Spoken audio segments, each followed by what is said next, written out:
Day 1, Dying Light 2. Don't worry, there are no spoilers in this video. We'll be focusing mainly on the gameplay that we recorded on the first day Dying Light 2 came out. Obviously, Dying Light 2 is the sequel to Dying Light.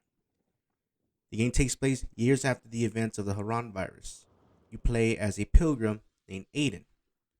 So, obviously, the mechanics of the game really focuses around parkour and a newly added parkour combats. I understand making this video will probably be a little outdated by the time it goes up. There may be new patches, there may be fixes, but this is just for those of you who are still on the fence of trying to buy Dying Light. So let's go over some basic mechanics of the game. The game is very different from Dying Light, as in not just the parkour. The parkour has been improved, and with the added of extra moves you can throw in using parkour skills, there has been an added immunity system, or at least that's what I call it. I haven't really looked into it. So, in Dying Light 1, you are infected. However, that's just for story reasons. It doesn't really factor in your gameplay. You can still go out and do whatever it is you need to do. In Dying Light 2, it actually is a part of the gameplay. You have to be very careful when you go out at night. And depending on where you're at in the game, it will depend on how far your immunity level is. When you first start out, your immunity level is about 5 minutes max, and you have to be very careful when you go into dark areas, even during the day, because if you stay there too long, you'll turn. That's how fast the virus is mutating. However, you don't have to go out and look for different item like antigen and drops and stuff like that, as far as we know. The stamina system. Now, in the previous Dying Light, stamina was a thing, but it wasn't as you were climbing and you immediately get tired. In this one, you do. If you get tired halfway running up a building or climbing a building, you will fall. It will just drop you, which is actually a really neat system, especially if you're into parkour. And basically, everybody and their mama in this game parkours.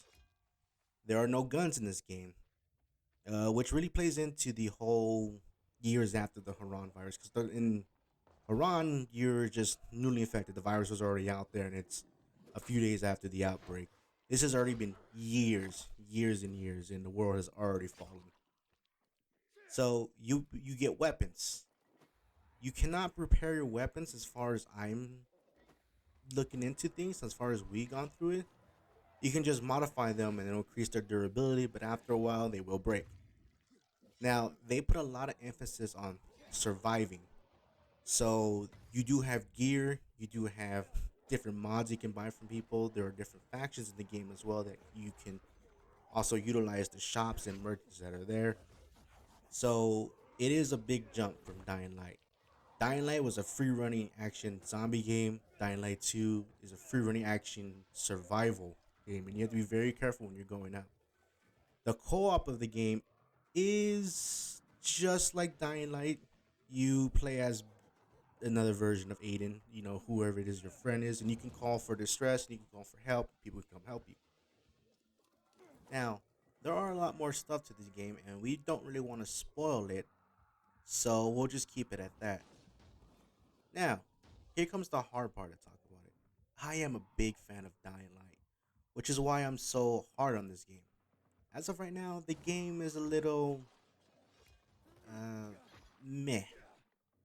It's fun. Don't get me wrong. It's fun to run around Haran and Dying Light, and but that game has been out for years.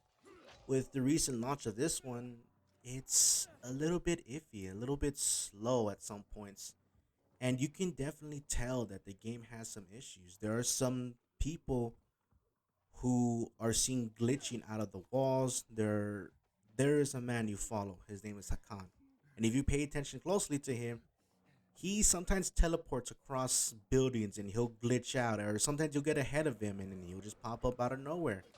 Texture's not loading in properly. If you go into some of the merchant areas, some people's faces are gray and weird looking until their textures pop in. And a big one, as I'm going to put it here, as you can see, this lady is talking to me. And no, I didn't do nothing to the audio. As you can see, her lips are supposed to be moving and she's supposed to be interrogating Aiden. However, no sounds coming out. and there are a bunch of sound delays. There are a bunch of um, it's weird. Sometimes the sound doesn't pop in. Sometimes the sound is just not there.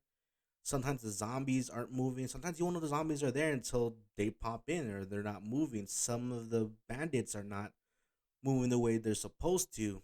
And it's a lot. I understand that it takes a lot to make the game, and this game did take a while. There were a lot of times it was pushed back, and there were just it was very iffy, and we thought we were getting another Dead Island situation. Which fun fact, there is a Dead Island Easter egg in the beginning of the game. You should really check it out. With that being said, as of right now, Dying Light, I honestly would wait.